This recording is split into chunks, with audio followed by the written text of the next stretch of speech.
Go back to old school, new school. I am your host, Dante Harris, and I'm joined here as always by my co-host, Mr. Anthony Harris. What's up? How you feeling? Today we be covering last night's fights. Should Izzy retire?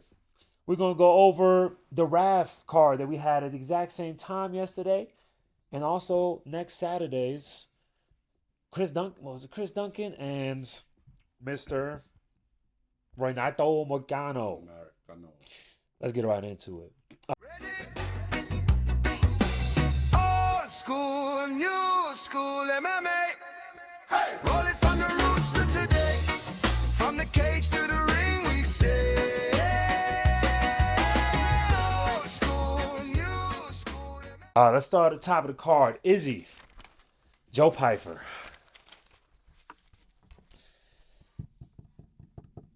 This was a fight, man. I was rooting for Izzy all the way. I wanted him to win so bad. He was already on a 0-3 losing streak, and this was a necessary win.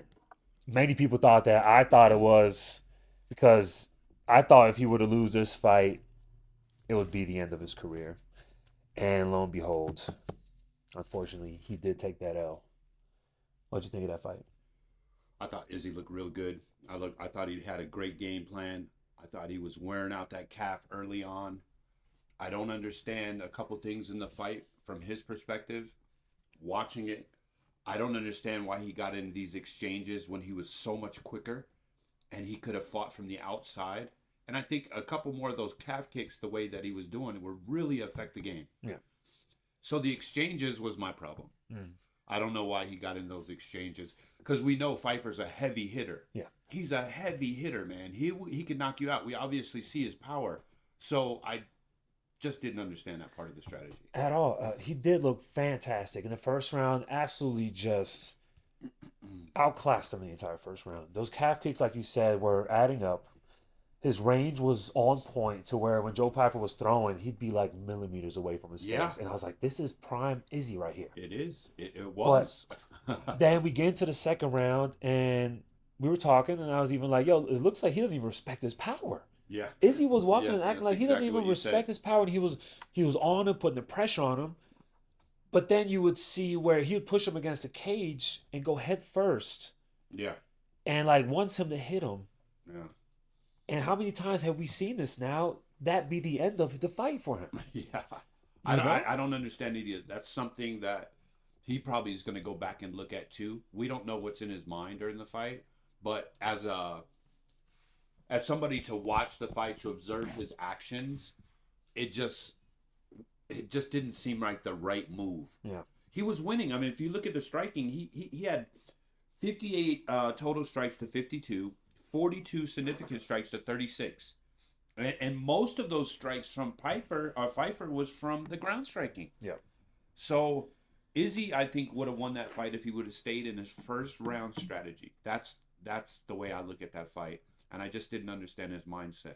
Do you think he just wanted to just be a little more risky with this fight? Was that part of the game plan? It Or kind of looked like it. It kind of looked like it. he wanted looked confident. Yeah, he looked like he wanted to be in the fire and Yeah. that he could take the fire, which he did. He took a lot of those heated punches. Yeah. But his strategy changed as if, you know what, this is a fight. I'm just gonna go. You know what I mean? Yeah. That's how it looked. Be loose and a little too loose, maybe. Instead of being the elusive style bender that we're used to seeing. You know, we're just seeing a decline of a special fighter. That's what I see right now. I agree. It's sad to see, man, because Izzy's my guy, and I thought this would be probably the end for him right here. 0-4, you know, obviously it doesn't seem like there'll be another title run.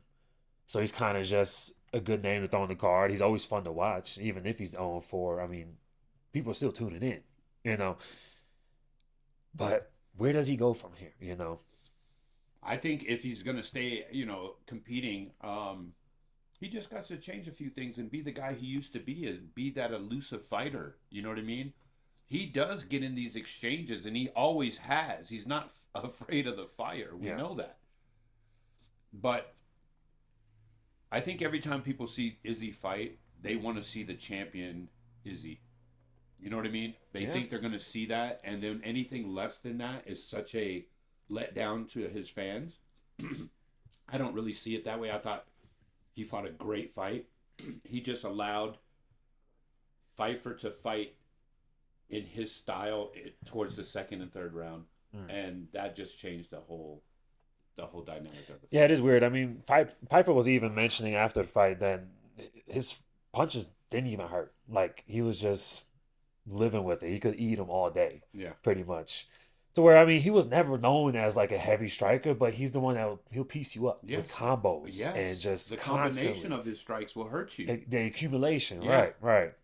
So it's tough to see, especially I feel like also if you are that type of fighter, it's harder for you to stay in at the top longer, because if you have that power, you can kind of get away with not being most technical Yeah, right. or whatever it is, because you have that power in your hands. So you can kind of mess up a little bit, make up for it with it. Yeah. Izzy's the type, he has to kind of fight a perfect fight the way he fight. You know, I he agree. has to be perfectly in and out. His distancing has to be perfect, or else stuff like this happens. You've Yeah. seen it in the Imavov fight. You know what I mean? Like, It's not like he lost a step, and that's what you usually see in fighters that are aging a little bit or getting up there. I think he's 36 years old. yeah. He's fighting young lions, and for me, he didn't lose a step. I mean, he's still quick as lightning. Yeah. His footwork is still fantastic. I just think there was just a small mental something going on in there that made him want to go into the fire. That's the way I've seen it. Like you said last night, why is he going in head first? Yeah, I just didn't get that. So I don't know. the end result is the head first. We see what happened, and Yep. we want to take anything away from Pyfer and the fact that he's struggling with some mental issues as well. Like I said before in a previous podcast, man, you got to reach out to somebody, talk to somebody. Yeah. You know what I mean? And I'm glad he dug himself out of that hole, man, and he found a greater power and something to believe in and give him that hope. Yeah. And he was saying this was weeks ago, so this is Yeah. during camp. People don't know, like I said, You know? man, and I just want to say this briefly. A long time ago, a man told me that if everybody in the world put their problems into a bag and you had to reach into that bag, you better hope to God that you get your own problems out, because you don't know what the next man is going through. True that. Exactly what was going on with Joe. Nobody knows. So reach out to people, man. There's somebody out there to help you. Yeah. And reach out to your friends, man, because you never know what they're going through either. That's right. But so obviously, biggest win of Pyfer's career. He'll probably move up to 4. It makes sense to me. If you beat 4, you get their spot. You know what I mean? So that means Pyfer is in the top 5 now. Yeah. That means he's in the elite of the elite. Yeah. Yesterday, he was number 14. Today, well, not yet, but he'll be number 4. So He'll this climb. is a huge jump in his career. yes. Huge. So congratulations. But now you're with the beasts. But you know what? With that statement, he belongs there. Obviously. He belongs there. Not only that, because you could see the camp that he has with those ground specialists in his camp that allows him to use that power that he has and have confidence on the ground. Yep. That's what I think that's where he's becoming. Yep.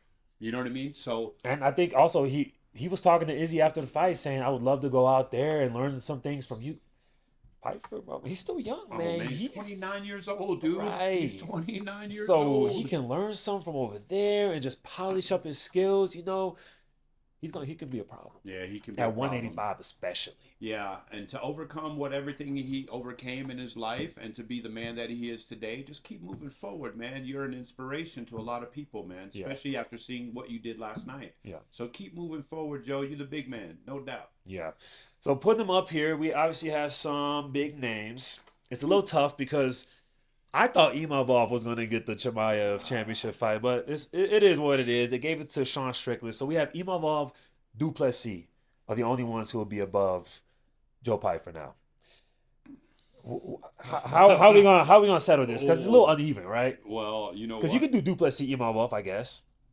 Even though I think it should be Duplessis and either Brendan Allen or Barrio. Well, see, that's what makes it so beautiful about this weight division, because every single one of them are almost championship caliber. They can all be fighters. contenders. Any of them. You Yeah. know what I'm saying? So, Interesting. And it's- 185, it's not interesting often, I feel like. It's a lot of lackluster, I feel like, in the last 5+ years. You talking about 185? Yeah. Not now, though. Not Not now. I mean, if you look at all the way to 10. All the way to 10. All And the way 11. to 10. Rodriguez was right there, too. Yeah. Bro. Oh, that's right. RoboCop. Yes. So, yeah, I mean, I think this is one of the most stacked divisions.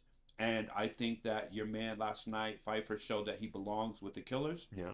And you can give him any of these matchups. You really can. Give him Imavov, I guess. Well, see, that's the If thing. he has to prove himself one more time. Yeah. I mean, there's a lot of great matchups to be made in there. When Anthony Hernandez comes back after his loss, he's going to learn a lot from that loss. Yeah. And he's going to be a dangerous person. So Yeah. we see a lot of matchups in there. I just don't want to see them give, not out of disrespect, but I wouldn't want to see them give Pyfer the belt after this win. No. You know what I mean? There has to be one more. No. Okay, so that's Imavov definitely deserves to be in that title talk. Yeah.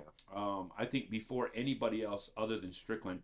I wouldn't mind Imavov to go ahead and knock out Duplessis. I'm with it.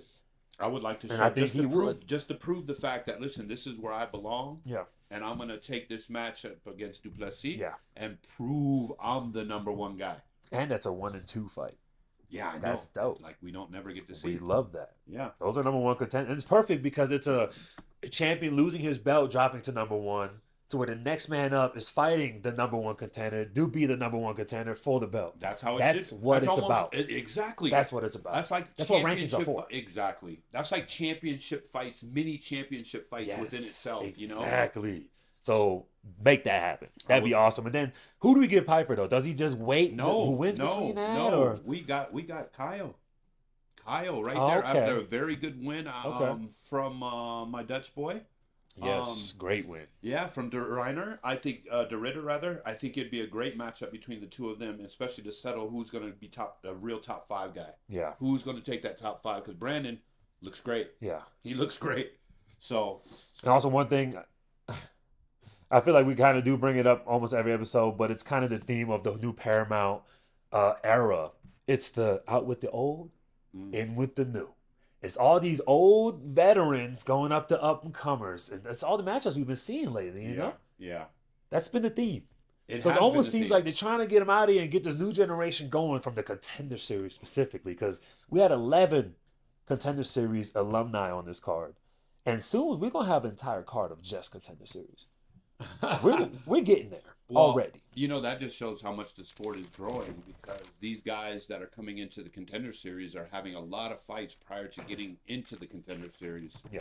Which prior to, we didn't have that kind of skill level coming in like we do now. Yeah. These guys' debuts aren't debuts. Right. You know what I mean? They're just debuts for the UFC. Yeah. But they've been around the game for a long time. So we're seeing a lot of high-level fighters. Indeed. Yeah, but like I said, man, Izzy still look great. I'm glad he's still staying. He's not deterred. You know, he still seemed perfectly fine after. He's going to do it again and again and again and again. Well, you know what? Somebody like him with his equality of striking and his abilities that he has, it's only a few adjustments.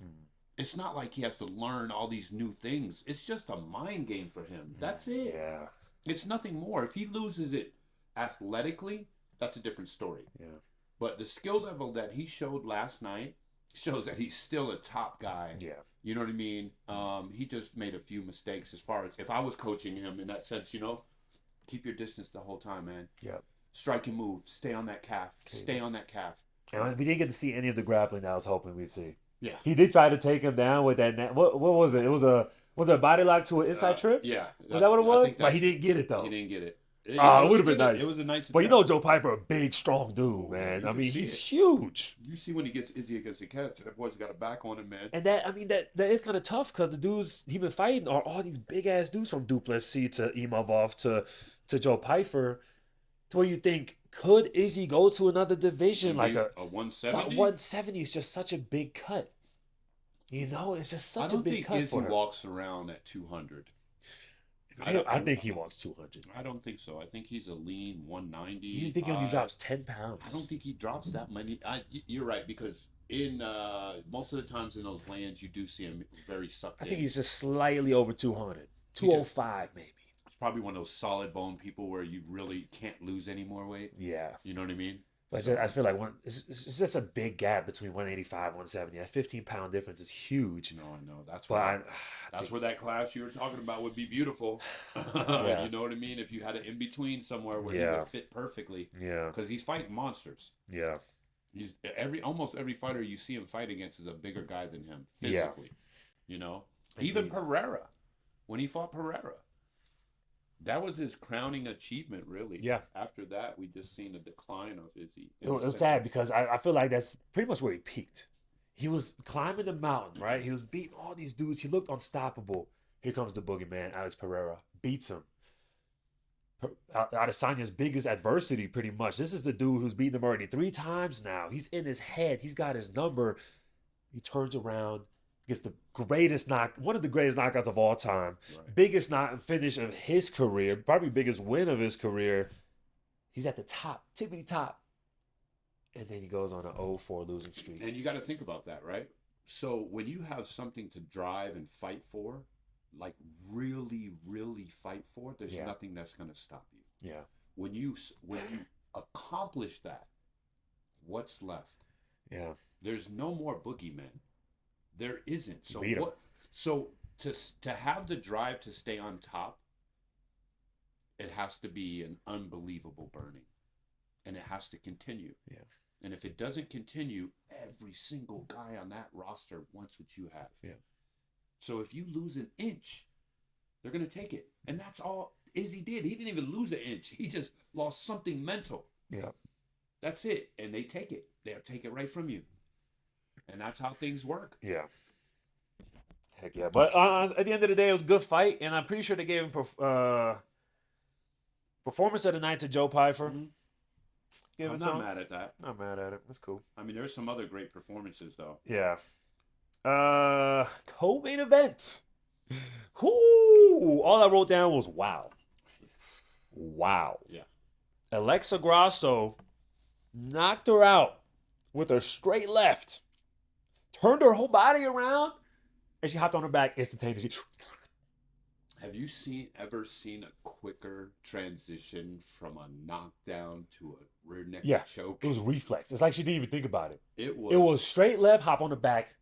She was already out cold. She was already out cold. She didn't know what was going on, and she got put in the deepest little rear naked choke of all time. She got put into the deepest sleep of her life. Yes. Yes. It was kind of scary, man. It was kind of scary to watch her go like that. And I don't think it was the ref's fault at all, because if you looked at his reactions, he tried to get to her, but her reaction to the choke was faster than the ref's reaction to the knockout. It was almost faster than Barber realizing what the hell just happened. Like, before she could even be fully knocked out. Yeah, I got you. Grasso's already in it. Oh, man. But props to the ref, man. I think it was a great stoppage from what happened, because I don't even think he's able to see that she was knocked out. But he did see that as soon as she got put into it, her arms were like flailing out like this. He stopped it right away. Yeah, so he stopped it right props to my man, Beltran.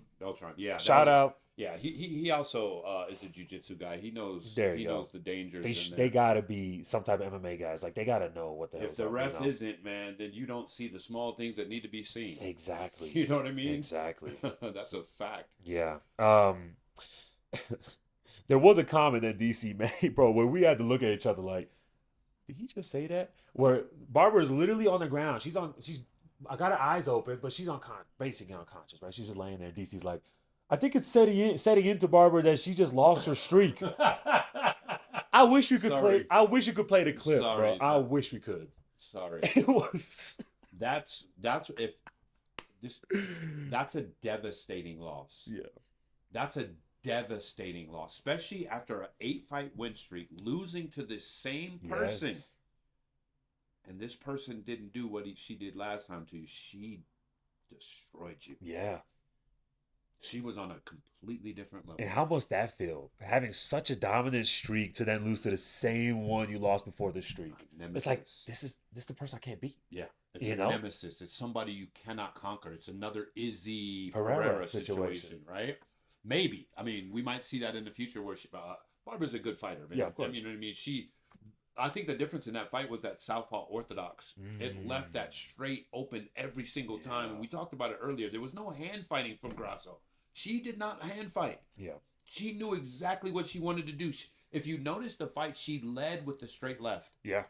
Right? And I was telling you about that last night.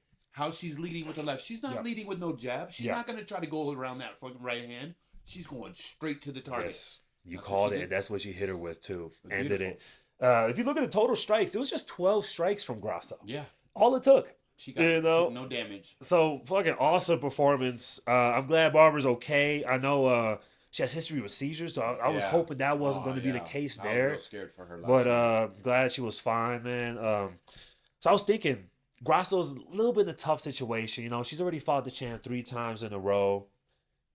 Having a 4th rematch, what would you call it? A quadrilogy? I don't even know what you call it. Really, really rare. Really, really hard to do because most people don't want to see that, right? Well, unless there's really a good case for it. Well, she's almost like in the same situation as Diego Lopez. Yeah, low-key, yeah. You know what I mean? Because they're both in the same situation. You destroy everybody else, but you can't get past the champ. Exactly. So, and, I mean, she's coming off of... Okay, so she loses to... Oh, yeah, that's right. And she loses to Silva after that. So she's on 0-2. She was 0-2 going into this one. She goes and beat Barber, and now she's kind of like stabilizing. So now she's in a situation where she's on the attack for the belt, right? So if we go up into the rankings, see where we're at here. In that division for the girls, females? Very tough. Whoa. Where's she at? Oh, I'm looking at pound for pound. Here we are. Grasso somehow tied with... How do we have ties in rankings? Is this the AI's doing? What the hell? It must be. Like, explain that. But whatever. She's 3/4. Gets this win, then she might as well just give her the 3. But all she has above her is Valentina, the champ, who beat her. Silva, who beat her. Number 1 contender. She should be next for the belt. And then there's Manon Fiorot, who lost to the champ not so long ago. That's the fight to make. I agree. You said that last night, and I think that's a great fight for to make for her. Mm-hmm. It's actually a great striking matchup for both. And then Grasso's got the best female boxing in that division. Oh yeah, without a doubt. For me, she is focused, Agreed. and that's that Mexican boxing. Everybody knows about. It's in their Mexican blood, boxing. man. They come out the womb fighting. That's right. So she did a fantastic job, but there's so many things to happen in that weight division too before she can get to that actual spot. Yeah, You know what I mean? especially being 0-2 before this one, she has to win a couple. So she even after winning against Fiorot, she'd have to win another one if Valentina's still on top. Now, obviously, we'll have to see what happens between Silva and Valentina and how that plays out, but put in that work, Alexa, and you'll be back up there, man. For sure. Wonderful performance. You deserve the performance bonus. Oh yeah, A definitely. wonderful finish. Yeah, because you got the knockout and the chokeout. That's never happened. Right? Give her both. KO You know what I and mean? sub She got bonus. She got them both. Give it a 50K. So now we're going to 2 veterans. It was a retirement fight for both of them, but the spotlight was on my man Michael Chiesa. Well deserved. Yeah. In his hometown. He's been with the UFC for a long time. That's an Ultimate Fighter alumni right there. And choked him out with a nasty rear naked choke. Yeah, that's his specialty, man. Nasty. Everybody That's 8. knows. That's 8 for him. And he might be tied for first, if not second. Because I think he was tied second. So he's probably second in like his division of rear naked chokes. Or was it all time? I'm not sure. I'm not sure I'm about not sure that either. stat. But it was nasty. And he got his back, right? And Nico had him, and he threw him forward onto Chiesa's head. Yeah. It looked pretty dangerous. Like, Right. that looked like almost like a career ender. But he ate it. He said, man, forget that. Yo, you know what's so funny Instantly. about that? 0 knockdowns, 0 total strikes, 0 significant strikes. Wow, are you 1 serious? takedown, 1 submission. That's how he ended his career. Oh, that's hilarious. That's amazing. That's the power of jiu-jitsu. Right? Went out untouched. Untouched. I know his family's happy. Yeah, I like to see. I always hate to watch fighters retire from something that they love. I did love the fact that his friend Sam was in the cage with him. I watched Sam compete in the Ultimate Fighter with him, and they're still friends today. That's awesome. I With love gray that kind beards of now. friendship, man. Yeah, they came in with like young boys and shit. Now they're going out and they both got gray beards. It's amazing to watch that. To watch people grow into the sport. I love it. Yeah, man, it's awesome. And what's cool about also retiring now is that they have avenues. So Oh, for he sure. can go and he wants to do RAF. He's a wrestler, man. Throw him up in RAF or Yeah. put him up in. I know there's not a lot of crossovers that Dana is at least not excited for, like going into the BJJ, which I think is awesome. They should too. totally do that, especially after retirement. Like, why not? I mean, yeah, if you want to compete that way or keep it going, I love RAF, the way they continued people's career and also sharpening the skills of the guys that are still fighting. It's a great organization. Awesome. And I mean, Chiesa, he will always have his spot in the broadcasting. So, and I know that's his passion. True, so true. That's and awesome. He's good at it. He's good at it. So he's still going to be with the company. We're still going to see him for a long time. So, hey, Chiesa, shout out, man. Yeah, definitely a shout out to you, man. You're a family man. I love that. You gave a lot of respect to your family. I'm sorry about your dad. I remember when it happened a long time ago. I know that feeling. But you had a great career, man. And shout out to you. Respect, man. On to the next. Woo! We have a prospect alert. Prospect alert. Yeah. Douglas. Juicy J. Let me pull this up. What do you have to say about this? I have to say, I'm going to use what you said last night. We have a new Ilya Depore. That's what you said last night. We have another Ilya. A seek and destroy guy. That's what we have. We have a seek and destroy. Very talented fighter, man. Yeah. Another Contender Series alumni right here. They call him the Gunslinger. Oh, man. This was his UFC debut against Juicy J, who's a legit veteran. Like, he's been in the game for a while, and he's Juice, solid, man. He is. And Juice can take some strikes. Exactly. Man, but he couldn't take these ones. He couldn't take his jab, man. Oh, 2 straight jabs. He knocked him down with 2 jabs. Yeah, the kid's powerful. He's very talented. Athletic. He throws caution to the wind. Like, he throws heat. Yeah, he throws heat, man. He's going to be somebody you got to watch. Yeah, and honestly, he's definitely the prospect on my list of the night. This dude is special talent. Like I said, this is a new Ilya. It's something about these short 145ers that are like stocky and a little low to the ground, but they are just strong as hell. Powerful. Very powerful young man. And skilled. Not just powerful, he's skilled. Yes, skilled. You know, he didn't rush anything. Yeah. He knew what he wanted to do. And he did it. And he did. And he said, welcome. Wow. Yeah. Impressive performance by Larion. Yeah. I think that's how you say it. Douglas. Now. Amazing performance. Oh, yeah. We had an undefeated fighter in Mansour Abdul Malik against the kickboxing champ over here, Yusri. I've been talking about this man for a long time. Before he ever got to the UFC. Yeah, the guy who's beaten Pereira. Yeah. If you ever watched Glory Kickboxing back in the day, the kid is long and strong. Yeah. And he proved last night that he is an elite striker. About 6'6", nasty calf kicks, and it was his world. He loved this fight. You could see once it got into the second and third, he got more comfortable every round, and he was like, "Oh, I like this." You know what? Go ahead. Go ahead. No, that's all you. Go ahead. So what I was going to say about that, this always goes back to what we used to talk about before about having a base skill. We talked about it in the Marino fight when Marino was fighting against a Glory kickboxer or a kickboxer in his world. If you're a strict MMA fighter, that it shows the separation, and all you have to be able to do is stop the takedown. Mansour had to live in this kickboxer's world. How do you win those fights? As a person, you're fighting against a 6'6" Glory champion, like a kickboxer, a very, very good, skilled stand-up fighter. Your takedowns aren't good enough because you're not really a wrestler. You're not based in wrestling. Yeah. How do you approach the fight? That is the question. Well, I mean, you got to know that your fighter cannot compete at that level striking. Yeah. You have to know this going into the fight. Yeah, so what is your base? What is his base? What is his main martial art? Or Power, is he just an MMA guy? Yeah, this is one of these guys to me. This is what I see from him. He's just a pure athlete with power and strength, and anybody that is less than that isn't skilled to the level that we see, like we seen last night, he'll beat. For sure. He'll beat them out of just pure athleticism. Yeah. But when you separate it between the high-level strikers, high-level jiu-jitsu, and high-level wrestlers, as a base, you better come up with a new game plan. You better come up with a game plan that allows you to use your strengths and not allow him to use his strengths against you, because that's what happened last night. Yeah. It was a master class Complete. in striking. From beginning to end. And now, he works with Pereira and them. And Glover Teixeira. So You know what I they mean? do some jiu-jitsu. Oh, and this kid is going to be dangerous. I talked about him before.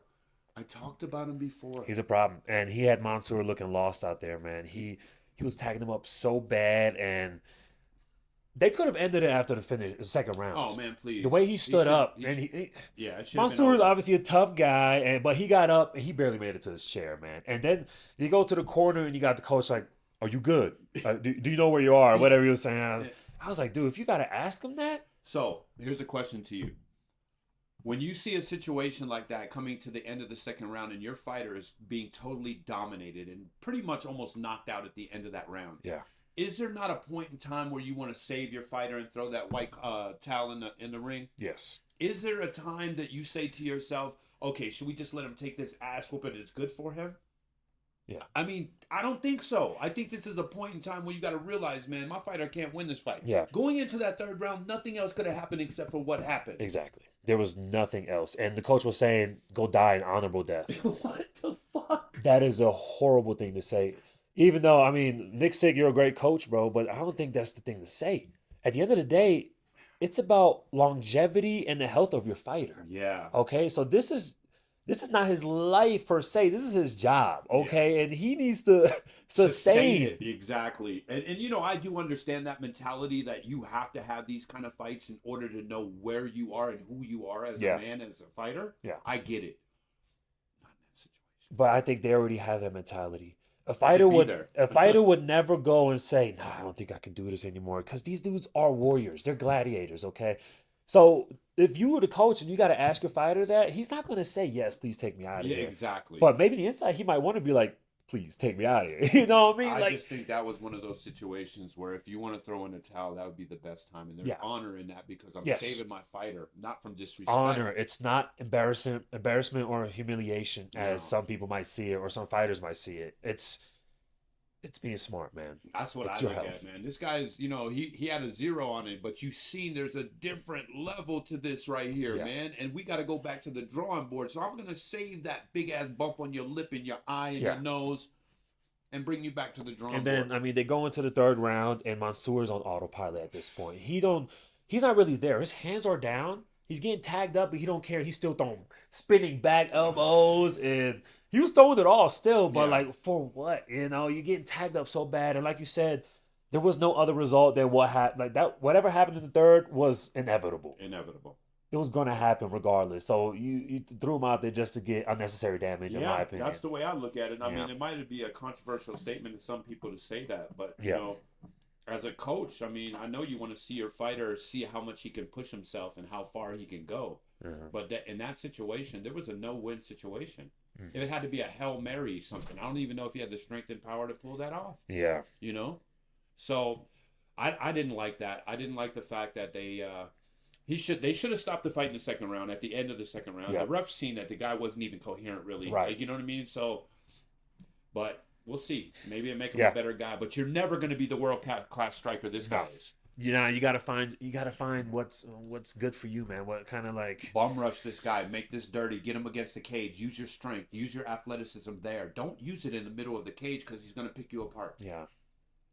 That's what I would say to my fighter. Exactly. You know what I mean? Make it dirty. Run at him, almost like a tackle in football. I mean, that's almost how you have to take this guy. So and being an undefeated fighter, man, and having your first loss be against a killer like Yusri. Take it, man. Take it as a good loss. This is a learning process, and we'll see you come back. Obviously, he has a lot of potential. Like you said, he's raw and athletic, and just stick with it, bro. First loss. Oh, for sure. But I gotta say, man, Yusri really impressed me. He's taken out 2 prospects now, and we call him the Dutch prospect killer. Even though he's a prospect himself. Now, now he's proven to be so. Yeah. You know what I mean? I wasn't even a believer, and I'm gonna be honest, I still gotta see a couple more. Maybe just one more. But I want to see a little bit more until I'm a full believer on Yusri. even though he had a masterclass last night. I'm definitely a believer in him, and I have been. When he came into the Contender Series, I knew that he was adjusting to MMA, and it takes a little while, especially coming from that kickboxing that he came from. Yeah. There's a lot of facets to MMA that you never see in kickboxing. Yeah. So once he learns hips, underhooks, all the important things that are so important on that cage and not being taken down with his height, he's going to be a problem. And nonetheless, my performance of the night goes to Yusri. I'd have to agree with that. Like I said, masterclass, man. Wonderful. Yeah, I'd have to agree with that. Let's go to the first fight on the main card. The man who's never won a performance bonus for some reason. I don't know why that is. For some reason, this dude's never won a performance bonus. Probably because the fight doesn't last enough for him to show a performance, give a real performance. He's just out here knocking people out left and right. Yeah, man. And that's T-Rex, Terrence McKinney. Made light work of this dude. Yeah, I like that dude. Did he? I like him so much. Yeah, me too. And Kyle's a skilled fighter. That's what I'm saying. Kyle's no joke. Yeah.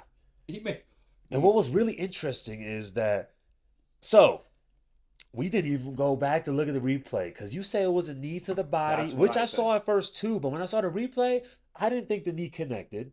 And then he hits him with a head kick through the block. Didn't even seem that that strong or like it really connected. Right. He blocked it like this, but that was the beginning of the end right there. So what I say without watching the slow motion replay is I say that knee connected, and that's what folded him, that allowed that kick to have him off balance to fall. I can see it.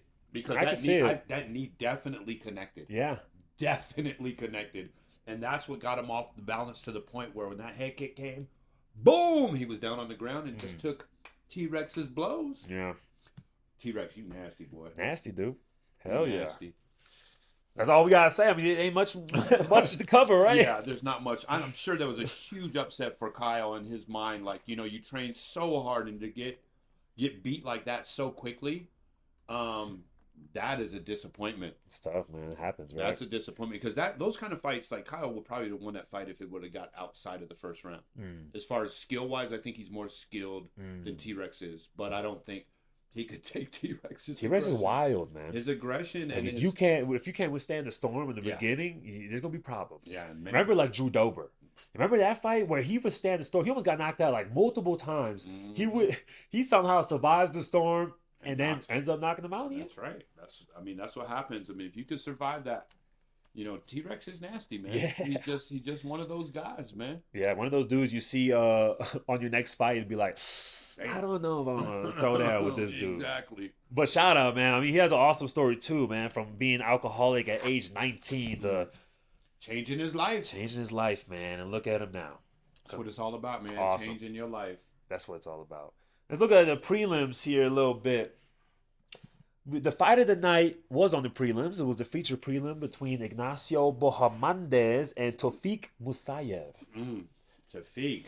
I'm not too happy. I mean, your performance was good, but man, we got caught up doing some bad shit last night, man. There was some fence grabs, there was some headbutts, and referee a lot of was flack not for the doing ref. his job at all, man. Yeah, that caused a lot of bad positions, and the elbow was legit. That cut him open. That caused all the blood. That was legit, but there was a straight headbutt, man, like over the top headbutt. What the fuck? Yeah. Ref didn't see anything. How do you not get in a position where you can see both fighters' heads? Right. And even if it's accidental, a headbutt like that is pretty crucial in a fight. It's like there should be at least some type of stopping of the fight or like... It was nasty. Yeah. And the fence grabs were terrible. Yeah. They were terrible. They should have did a better job on that. But we have always criticized the referees in a lot of situations, and sometimes they deserve it and sometimes they don't. Yeah, that's why we also try to give credit to the refs that do a good job, because... Right. It's a hard job. You're the only man in the cage, and it's up to you to see everything. Yeah. Which is why we also bring up solutions that can maybe help the ref, as in some type of sensor when it comes to fence grabs. Let's say the ref has a bad angle, it happens, and a guy grabs the fence, keeps him from being taken down. There needs to be some type of sensor that either sends like some kind of a beep that the ref hears or some kind of red light that the ref sees. Shit, the whole cage can turn red. Light up. It's like, yo, he's holding. Yeah. And maybe after a certain amount of sensors, there's an automatic point or something to help out the ref a little bit, to make the job a little easier. Because in some of those situations, it saves you from being put in a really bad situation. Exactly. So I think But referees, they only have one job, and their job is to be in those critical areas to see the things that they need to see. You know what I mean? That's the way I look at it. And I want to go back to saying something about the ref that was involved with the Grasso fight. Yeah. Beltran. Beltran, man, you did. I mean, as quick as he moved, man, to get that done, because we watched it a few times. I mean, he couldn't have done better, honestly. He couldn't have. In that situation. It was a tough situation. I mean, it was a perfect stoppage from the situation. He did a fantastic job on that right there. Yeah. It is very important, especially when you are unconscious and then somebody's choking you. God, that's scary. That's not a good situation. It's not good for your brain, man. No, it's not. So, I want to give props to him one more time for doing a great job. Shout out Beltran. Let that beard flow. I think that's a mustache. I don't think it's a beard. Oh, whatever it is, man. Rock it. Chase Hooper took an L against Lance Gibson Jr. Got knocked out in the first round. Lance is a big dude. Yeah. My man Chase, I'm a big Chase Hooper fan. We see him come in at age 18, and raw prospects. But I think he's just might be a little too skinny for the division. I don't know. I don't know if it's that. I think that his striking is still evolving, and he doesn't know these certain situations he puts himself in by his striking. You know what I mean? Yeah. And that's what was read last night, and he got caught. Yeah. You know what I mean? You can't throw certain techniques in certain situations that leaves you open like he did. Yeah. With bad balance. Because balance in striking is everything. Yeah. If you don't have great balance off your strikes, that's when a experienced striker will find those spots. Exactly. And it's always tough for, especially a guy that's growing up being a jiu-jitsu guy. Just pure jiu-jitsu guy and then learning striking later on. There's always these type of things that you see. Like, you could just tell from he's not a seasoned striker. Seasoned striker, exactly. And there's these small mistakes that it's hard for them to learn because real seasoned strikers, it's natural. It's reflex to them. They know when to do what, and it just comes to them. Right. A guy like Chase, his jiu-jitsu is elite, but there's holes in the striking. Yeah, there's big holes in the striking. So you got to find ways to kind of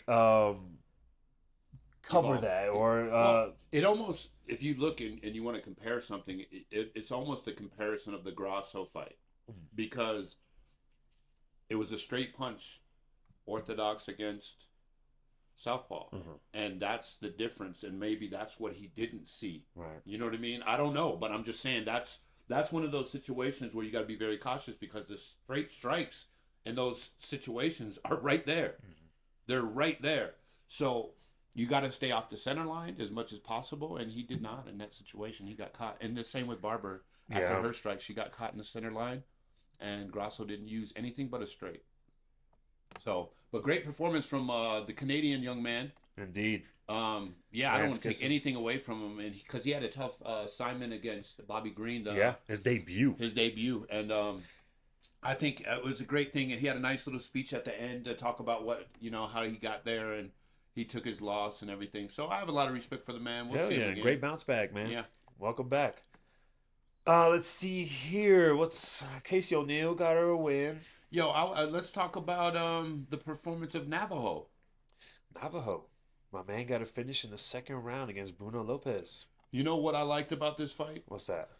That Navajo looked like he wanted to finish the fight. And the fights that I watched him before, he looked like he just wanted to win off of his strikes and dominating positions. But last night, he looked like he wanted this finish. He went into the fire.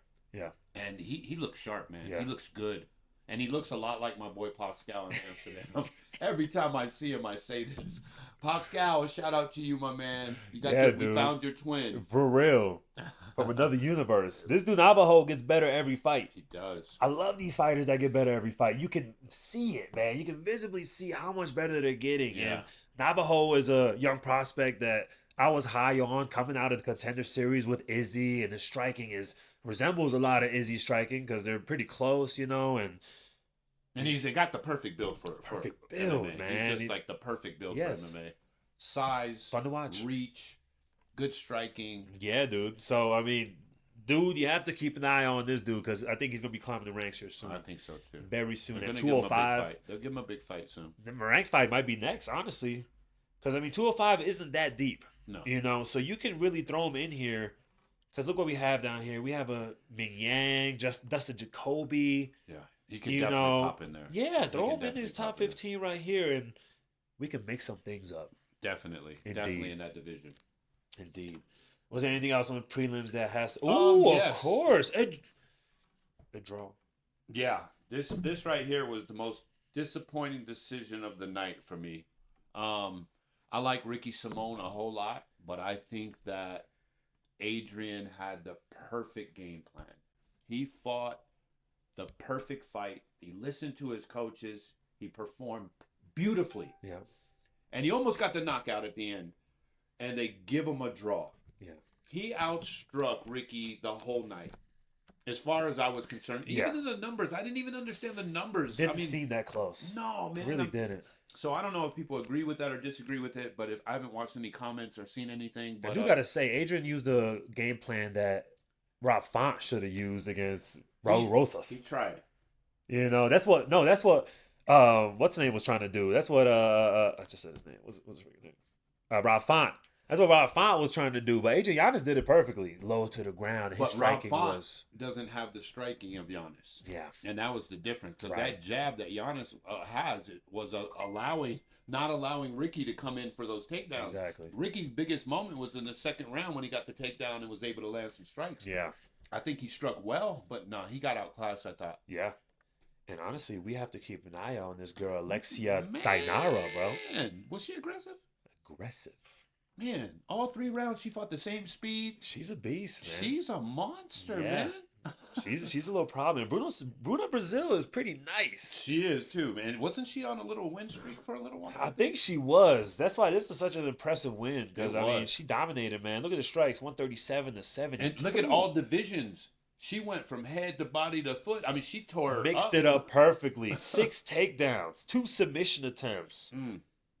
That's a well-rounded fight right there. And not only that, she's someone the UFC can sell. Yeah. She's out there, man. She's fun to watch, you know.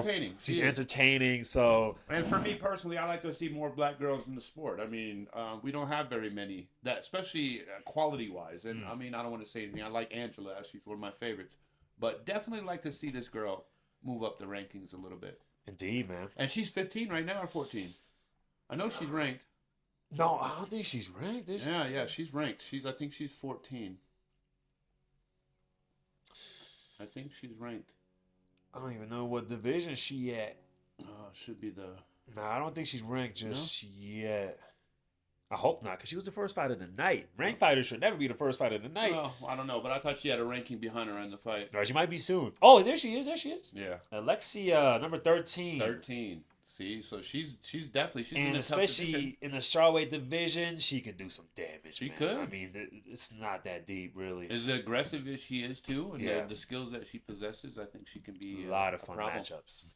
Yeah. Awesome. But man, that was the card last night. It was pretty fun watch, man. Let's move on to the news. Yeah. Let's move on to the news, and we got some news. We sure do. And at the same time, while the fights were going on, we also had RAF, RAF, whatever you want to call it. We got the wrestling, and we had a rematch between Armin and Giorgio Poulos. A lot of hype behind this one. This is probably the biggest fight that they had the first time around, and they could really hype this one up because of the beef they had, and they were throwing down after the first fight. And Armin dominated, pretty much. At least when you look at the score, right? That was a wonderful performance, and Armin took him down. Yeah, and he got paid his $10,000 too. $10K, which he gave to charity to a young boy who needs it. So shout out, man, and it's lovely to see that at the end, even with the beef, they were able to be cool, you know, man, and just like that's what it's all about. I love that too, You know? man. I love the fact that they had the respect for each other at the end. Yeah. Giorgio knew, like, he did take me down, man. I did say that. So yeah. And then even Giorgio had the respect enough to go up to, what's the young lady's name? Nina. Sorry, Nina. And he had respect enough to go up to her and talk to her about bringing her up on stage. And I thought that just shows class. And I like people that have class. And that's awesome, man. And I mean, Giorgio, he's no joke, man. He's a wrestling phenom. He's fucking built like a damn tank. Yeah. And maybe we could see something, maybe MMA one day. No, I don't think he wants to do MMA. But I mean, I think he does well with what he does right now. Yeah. MMA is a totally different sport. It is a different beast, but we love to see what he could do. Yeah, he's talented. Especially if you really master that one craft, there's always some type of potential. True. Then we also had Kobe and Dylan Dennis. Now, obviously, shout out to Armand. Get a little picture there. I think you could change that picture around and have Kobe flicking off. Yeah, can we get a Photoshop? Yeah. Take the arm and flip it? Because that's what happened. Whoop that ass. Kobe's just too good as far as that's concerned. I knew he was going to dominate that fight. Dennis is a good jiu-jitsu guy, but he's not at that level in wrestling for sure. The thing with Dylan Dennis, I know what he's doing, man. He's just a big personality. Always tries to steer the pot and start drama to get his name out there. And that's how you get paid. Hey, I ain't mad at him. you try to get paid, you get paid. But And he's skilled. Don't say he's Right. not skilled. I mean, Right. he's a good jiu-jitsu guy. He's Right. just not an MMA guy. He's not a wrestler, but he's very skilled on the ground in jiu-jitsu. yeah, and it's just funny that he does a lot of like shenanigans and bullshit, and then you're always like, well, I don't get why the UFC ain't signing me. You know?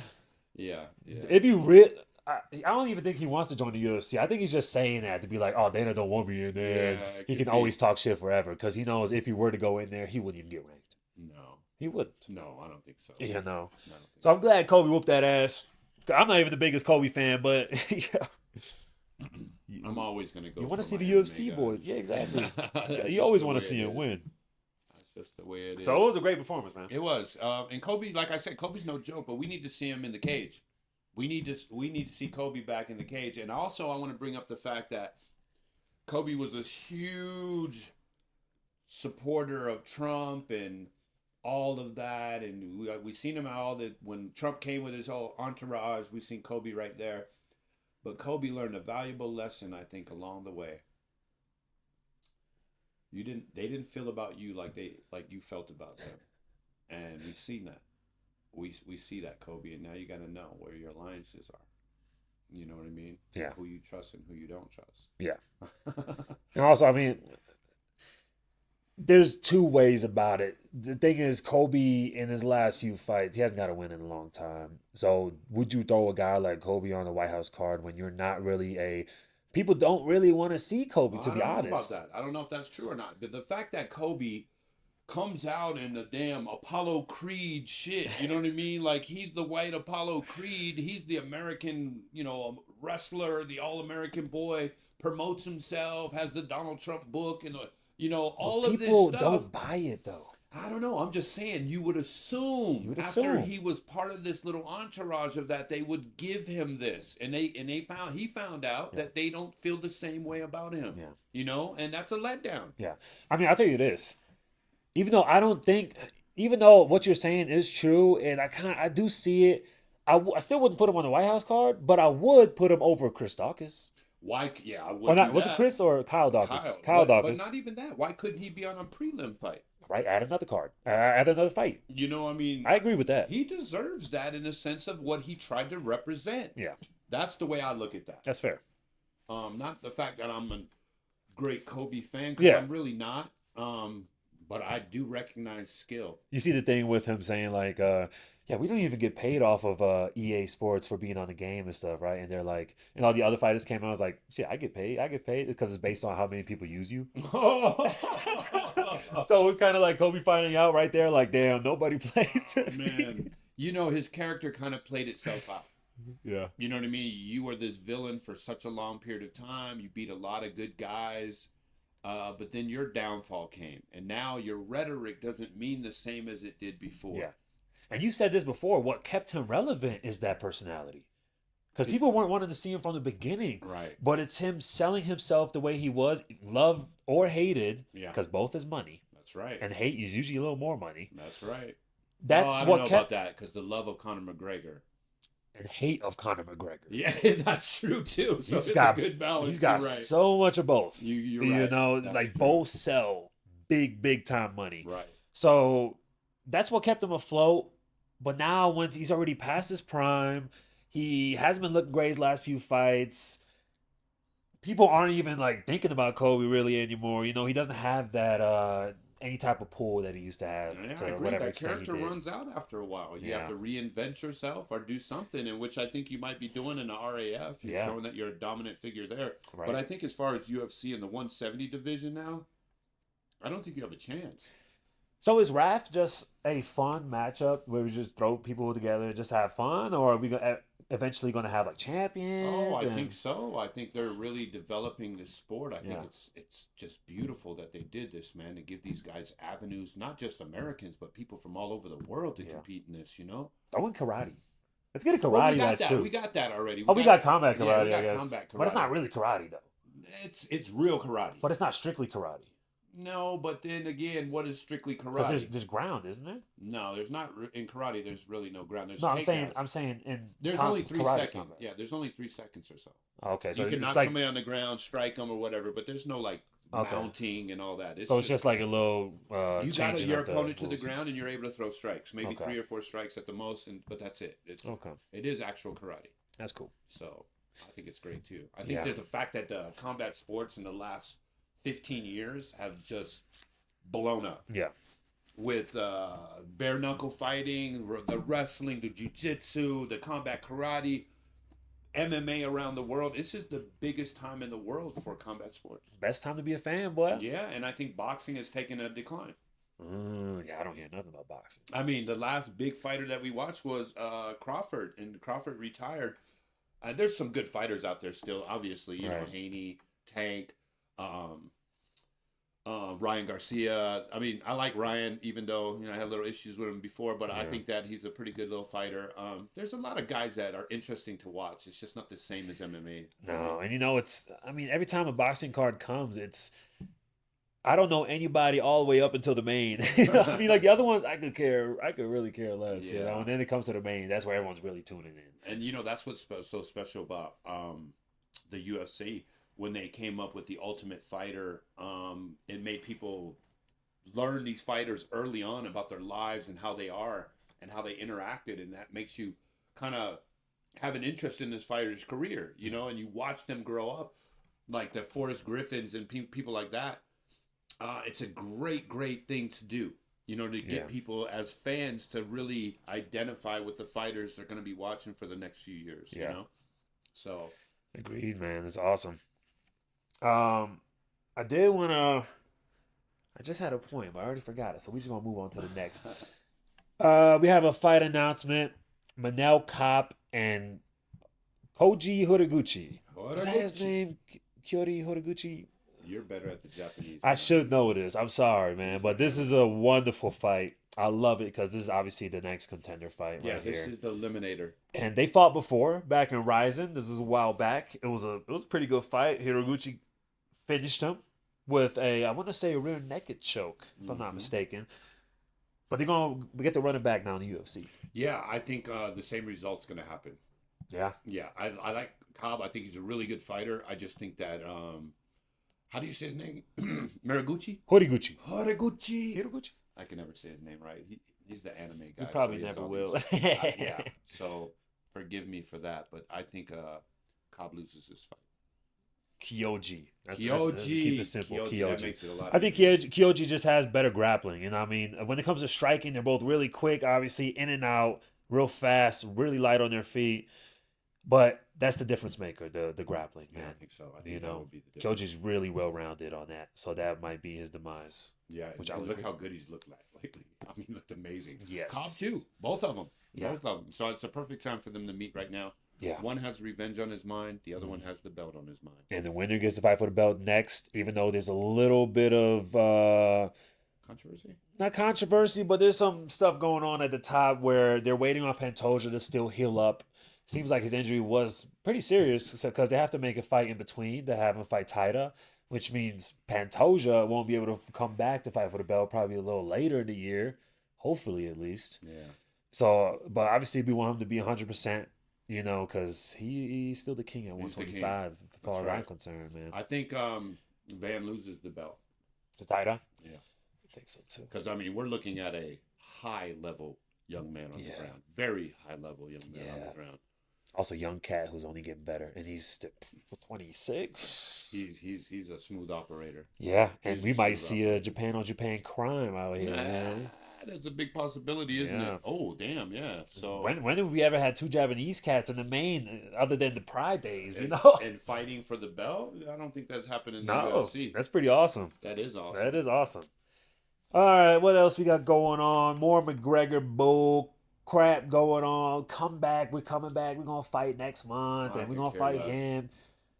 McGregor ain't coming back, dude. I think I'm tired of it. Most fans are tired of it. Dana's tired of it. And who you even gonna give McGregor that's actually a good fight? They'll probably give him a softball match. Oh, so it has to be because he's not beating any of the top dudes. Doesn't Dude, matter this where he game wants to has fight at. changed since you've been here, man, and Yeah. nobody's interested anymore. I'm definitely not. Like, for me, I told you about McGregor, man.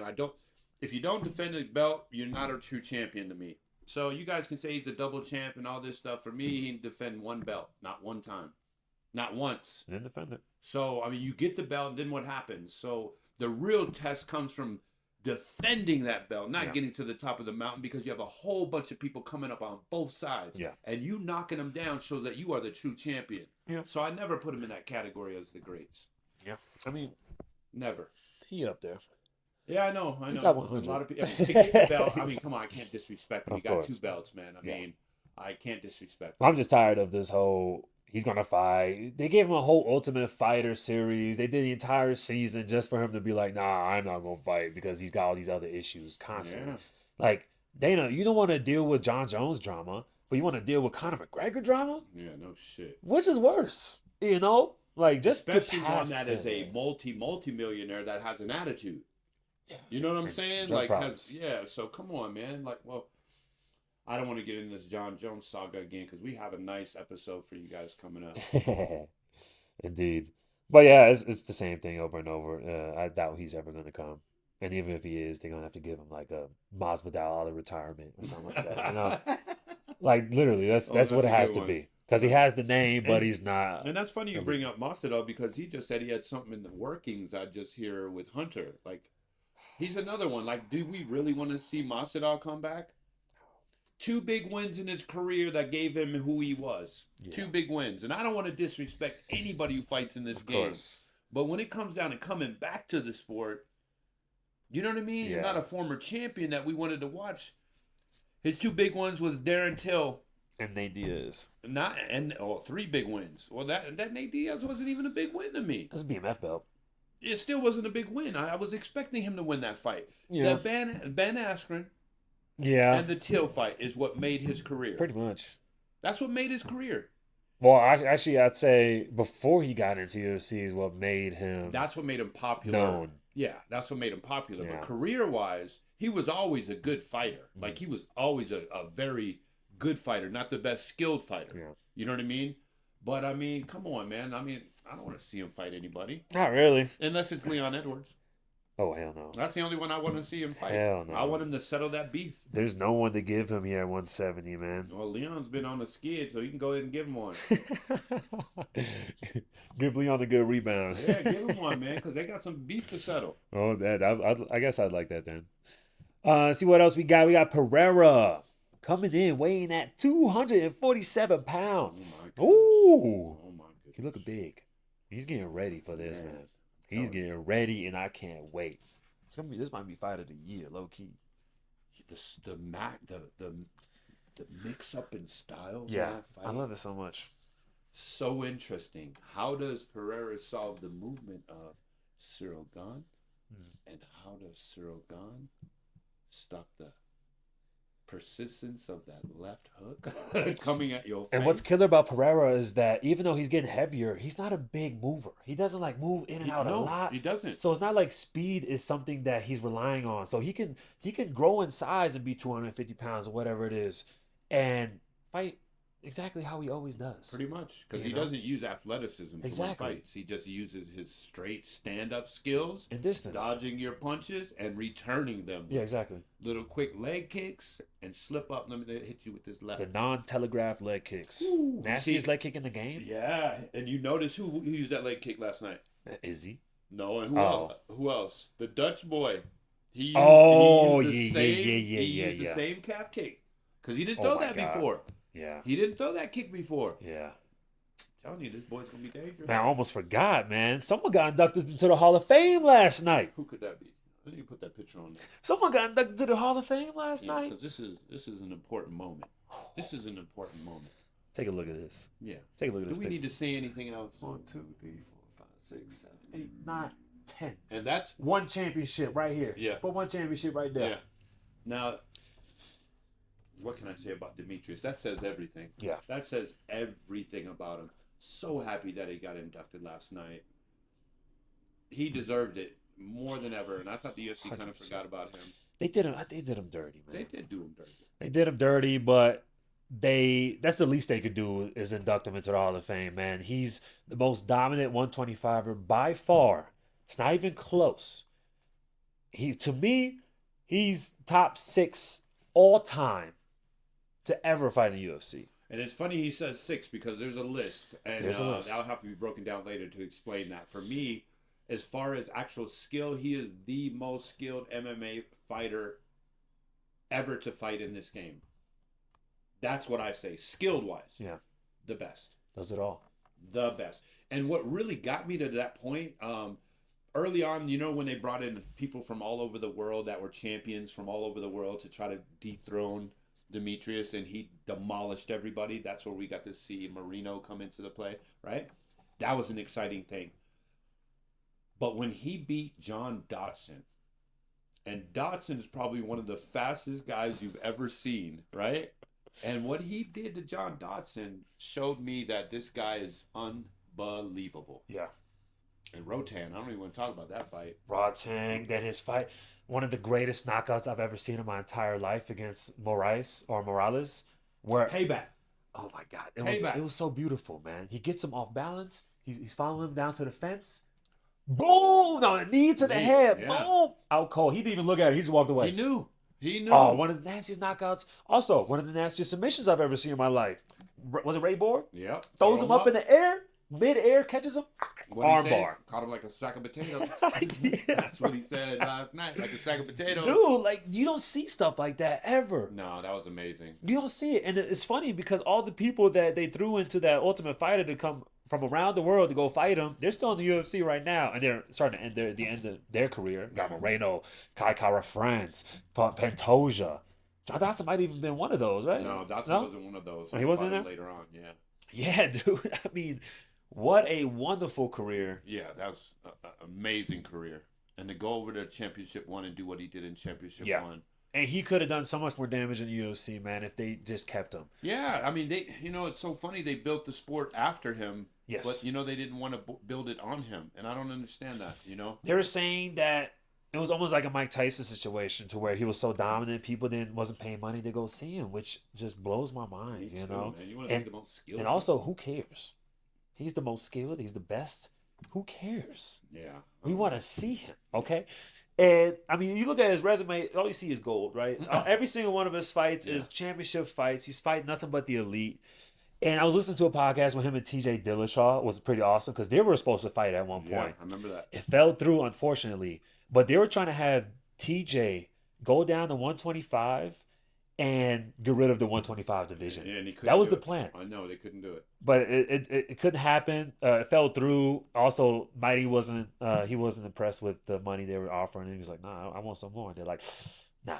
And that's the craziest part. I just don't get it. Like, that's the craziest part. Yeah. You went around the world to try to dethrone me and get championship from everywhere. And you I can't do it, and you're still not dusted him. paying me. And you don't want to pay me no Yeah. money.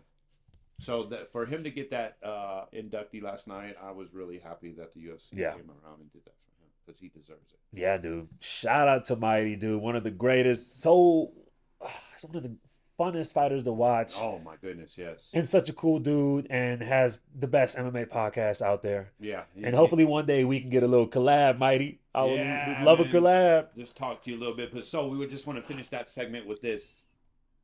Oh, you took it off. But look at that. Let me pull it up. No, it's fine. Got it right here. That's as good. But yeah, there we go. Let's finish it with that so people can realize what this man did and how hard that is to have that kind of career. Yeah. I love the story about his dad. That was the best. When he actually found his father and talked to him. Google me. Wouldn't that be crazy? That is crazy. Yeah, man. Amazing. Let's see. What else we want to cover? Let's see. I know we got Khamzat Chimaev and Sean Strickland coming up. Interesting matchup. I've been thinking about it a long time, for a while, and I think Chimaev's going to be a little too much. I know you were kind of leaning towards Strickland a little bit on this one, right? At least last time we talked about it. This is the way I look at it. There's some fighters that you watch and they're just dominant, and there's one fighter that you just can't beat. Yeah. There's one fighter you just can't beat, and that's going to be Strickland. I think so. Yeah. I think after his performance against Duplessis twice, I Doesn't just matter. don't see it. And that's Just don't funny see it. because Duplessis ends up beating Strickland, right? Twice. First one more controversial True. than the second. But it still won't matter. I still don't change it. I still see something in Strickland's mindset in this fight that I think is going to beat Chimaev. Yeah. I really do. Just one thing, I know there's a lot of rumors, or at least Chimaev is always hinting at going up to 205 and stuff, which I'm upset about that. I just don't like there always being this talk of, okay, I finally got the belt. Yeah. I guess I'll defend it once, and I'm going to go get another belt. I hate that. Clear out your division like the old guys did. Clear out your division. Clear your division Like out. this Show guy. that you're the true champ, like Yeah. Holloway, like Volkanovski. Jose Aldo. Jose Like, Aldo. clear your division. Show us that you're the champ. John Jones. Clear out your division. There needs to be a rule set for you. Once you become a champ, if you want to move to fight for another belt, you have to defend it a certain amount of times. I agree. It has to be written down. There's no favoritism in this. It just doesn't make any sense. I hate And it fucks up divisions. It really does. messes it up, you know? Then you have to have an interim belt like we're about to have in the 205, Yeah. right? So, Alex, how many times did he defend his belt? 3 times? Pereira, Three maybe or even four. 4. Maybe 3 or 4 times, which is fine, legit, right? Yeah. 3-4 times, that's legit.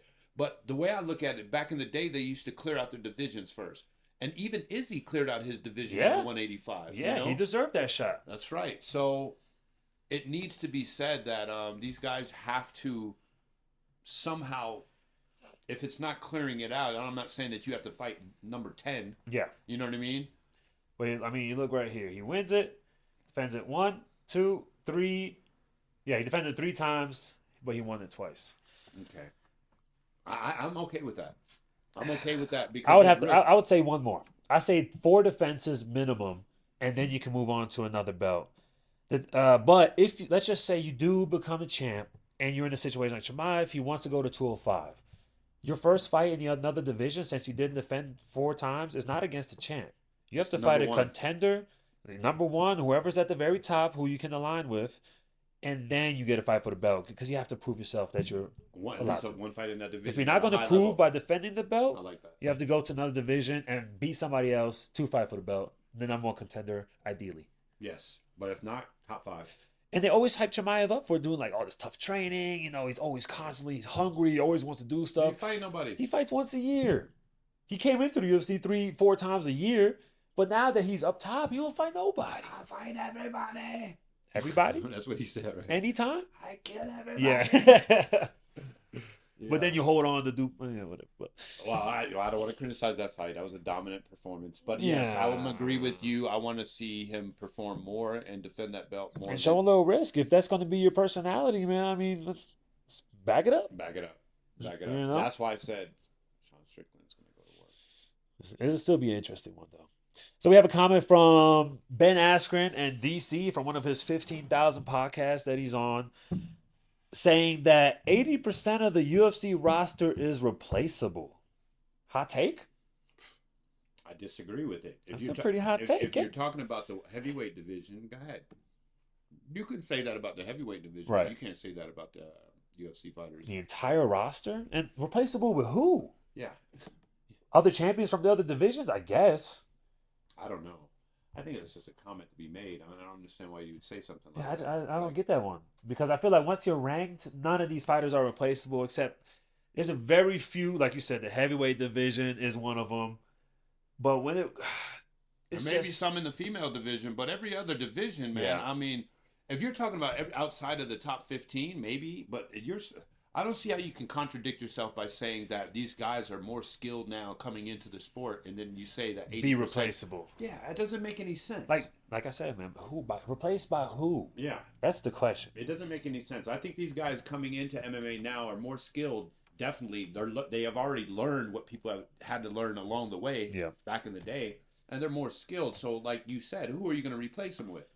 Yeah, I think we want to just address that real quick because it just seemed a little outrageous. Yeah, it just was crazy. It's a little crazy because these are the elite, top of the top, Yeah. cream of the crop. So no, I just disagree. 100%. Dana White, Eddie Hearn, will they fight?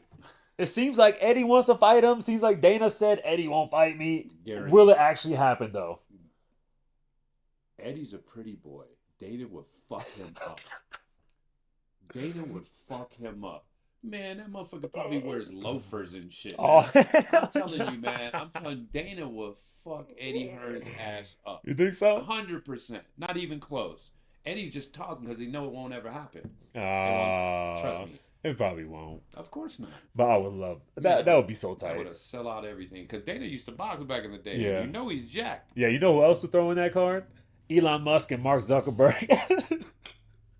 And put it in a Coliseum, yo. Let's throw down. You make them mud wrestle. Oh, that'd be so funny, dude. No, but yeah, the Dana Hearns, if that would ever happen, I think Dana would smash him Yeah. easily. That'd be fun, man. People would love that, and that shit would sell out, and you could pay Dana. There you go. Right. Yeah, I mean, I think that's it. Was there anything else we wanted to cover? No, man, it was a pretty good session. Yeah. Love the fights last night. Waiting for some new fights coming up. I like the Oldberg. Oldberg, Yuri, wonderful Yuri. matchup. We should probably address another matchup that was thrown on the MVP card, which I think is the best fight on the card. Oh, yes. Yes, Mokaev Morales. We just mentioned Morales, man. This is a killer, a champion that won championship against an undefeated fighter who got cut from the UFC. Oh, not Mokaev. Yes. Oh. Fighting at 125. Yeah, I think so. Morales is a big boy. I don't even know how he makes that cut, man. Me neither, man. He looked like a 145. Not only is he big, he's skilled. Yeah. You beat Mighty Mouse, you're skilled. Oh, yeah. So I think Mokaev's going to lose 2 in a row. One in the jiu-jitsu matchup. Ooh. This is the best fight on the card, though. That's the by best fight far. on the card, for sure. Every other fight on the card doesn't really interest me. Not really. Yeah. But definitely wanted to mention that one. Now let's just go over to next Saturday real quick. Sure. Let's see what we have going on next Saturday. I already looked at it a little bit. From what I saw, it doesn't look like a crazy card. Okay, what's going on here? What's going on here? Let's back up. Duncan and Brazilian boy. Here we are. There we go. Mokaev. This is a great co-main event. That's what I'm going to say. Yeah, I do too. I don't think it's really a fight night, but if you want to just give something to extend our viewing pleasures, it's okay. How many fighters are on a roster? How many fighters are ranked? You know what I mean? Because you have to do 15 times how many weight classes? About like 12, maybe 13 weight classes. So you do 15 times 13. So you have over 150 fighters that are ranked, and this is the main fight we get. You know what I mean? I don't know.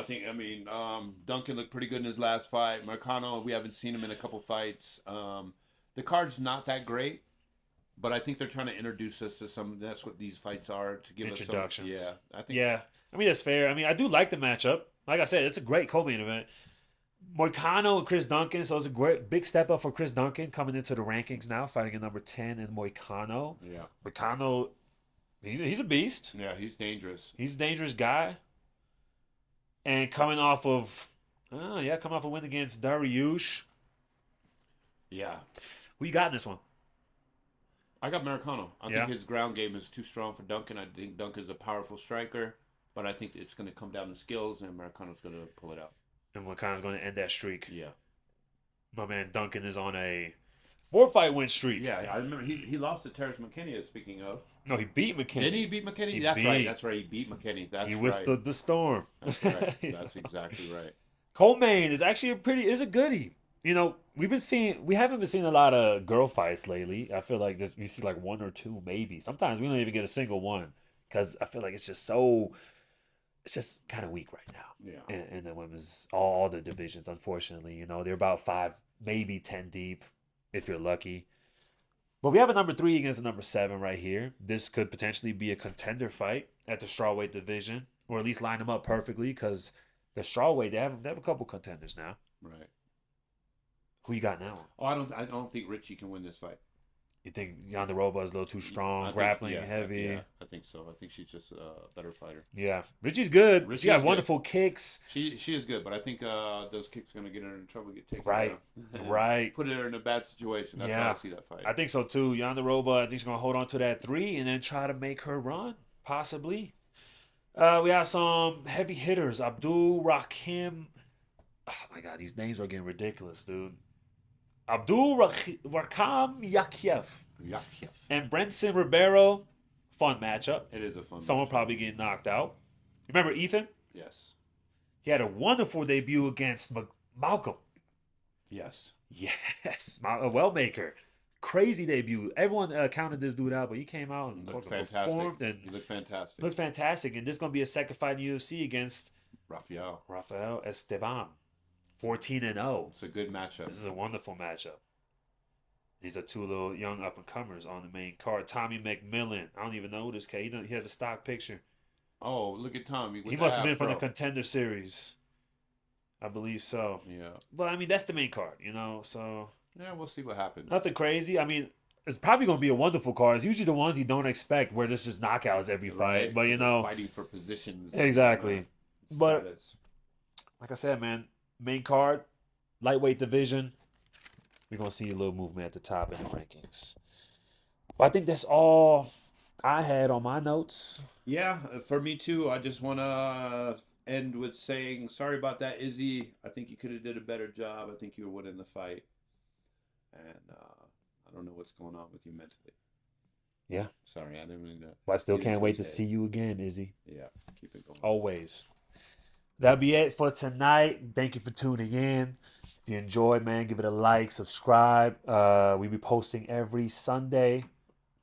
And This is what we do. this is what we do. All right. Later.